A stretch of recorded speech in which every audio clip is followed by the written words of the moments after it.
It was an important day for the country's infrastructure ambitions as Prime Minister Narendra Modi inaugurated the modernized unit of Rourkela Steel Plant in Odisha. The new modernized unit, built at a cost of 12,000 crore rupees, has doubled the capacity of the plant, raising it to 4.5 million tons per year from 2 million tons at present. Stressing on the Make in India plan, Prime Minister said that merely selling the raw material will not lead to rapid progress of the country, but adding value to the products will be the key to rapid growth and employment generation. Bharat के पास जो कच्चा माल है, भारत के पास जो खनिज संपदा है, खान खनिज में हमारा जो सामर्थ्य है, उसमें वैल्यू एडिशन होना चाहिए, उसका प्रोसेसिंग होना चाहिए, उसकी मूल्य वृद्धि होनी चाहिए और उसमें से उत्पादित चीजें हो वो विश्व के बाजार में उत्तम प्रकार की चीजों के रूप में जाएगी तो भारत की आर्थिक संपदा ताकत भी अनेक गुना बढ़ेगी. Praising the role of steel sector in strengthening the defense of the country, Prime Minister thanked the hard-working men and women of Rourkela plant for keeping India ahead in the steel production in the world. ये steel उत्पादन का काम राष्ट्र की रक्षा के साथ भी जुड़ा हुआ है. ये स्टील उत्पादन का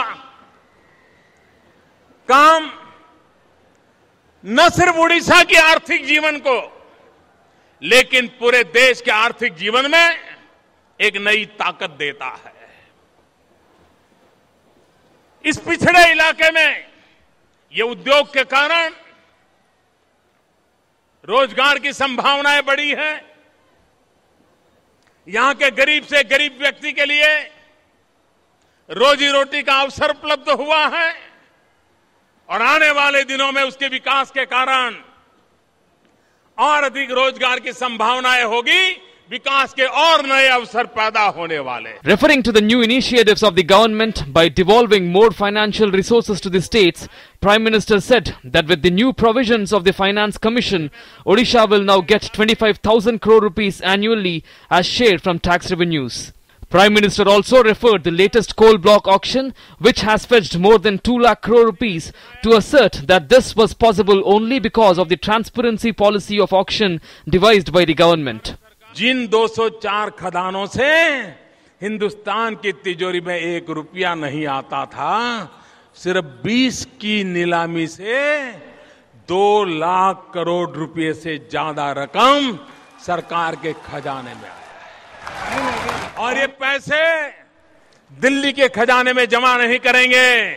जिन राज्यों में कोयले की खदानें हैं, ये पैसा उनके खजाने में जाएंगे, उड़ीसा के खजाने में जाएंगे, छत्तीसगढ़ के खजाने में जाएंगे, झारखंड के खजाने में जाएंगे.